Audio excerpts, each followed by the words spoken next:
hari ini kami tidak mempermasalahkan apapun. Kami yang poin di belakang itu komposisi DPD Partai Golkar Muara Enim yang dibuat oleh DPD Partai Golkar Kabupaten Muara Enim, Saudara Hadiono dan Permatur, itu menyalahi aturan.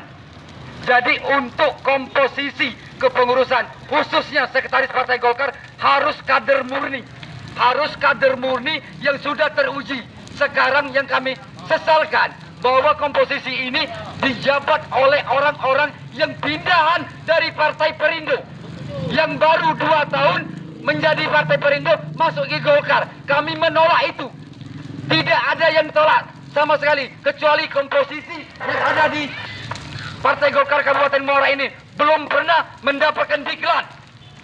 Diklat belum pernah, baru 2 tahun di Golkar menjabat sekretaris. Jadi kami mengharapkan kepada Ketua DPD Provinsi Partai Golkar merevisi surat keputusan yang telah diterbitkan. Jadi kami selaku kader Partai Golkar yang sudah 35 tahun di Golkar ini merasa dizolimi oleh oknum-oknum khususnya Ketua DPD Partai Golkar Kabupaten Muara Enim. Setuju? Jadi kami mengharapkan kepada Ketua DPP Air Langga Hartarto, kami minta pecat Bobi dan Hadiono. Jadi kalau kami tidak diindahkan apa statement kami pada hari ini, mungkin kami pindah ke pemilihan calon presiden Anies Baswedan. Jadi kawan-kawan media, kami di sini aksi bukan untuk di luar, untuk internal partai kami. Kepada Kapolres Muara Enim, khususnya anggota, kami tidak melakukan anarki. Jadi Golkar sejak dipimpin Bobi, Golkar Muara Enim termasuk Banyu Asin itu diobok-obok dan tidak benar. Termasuk pemecatan Saudara R. Sangkut itu tidak benar. Jadi di sini ada anggota DPRD Kabupaten Muara Enim, Bung Yusran, tolong dikonfirmasi kepada Ketua Hadiono, tolong disikapi hasil pengurus CPD Partai Golkar periode yang selanjutnya. Jangan asal-asalkan.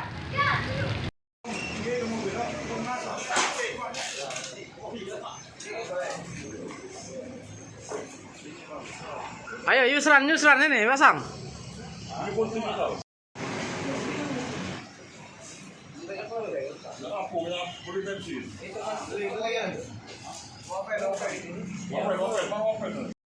Kantor DPD Partai Golkar Kabupaten Muara Enim kami segel sebelum permasalahan ini diselesaikan, dan kami minta Saudara Bobi Rizaldi sebagai Ketua DPD Partai Golkar Provinsi Sumatera Selatan untuk segera turun menemui kami di Kabupaten Muara Enim secepatnya, Saudara Bobi. Terima kasih. Saudara Yusran tadi, hal ini orasi dari teman-teman saya akan sampaikan dengan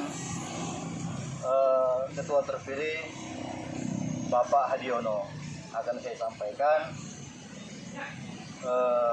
saran dan masukan dari kawan-kawan. Demikian, Assalamualaikum warahmatullahi wabarakatuh. Hai pemirsa Sri Popo TV, jangan lupa komen, like, dan subscribe, serta tonton terus berita-berita terupdate lainnya ya.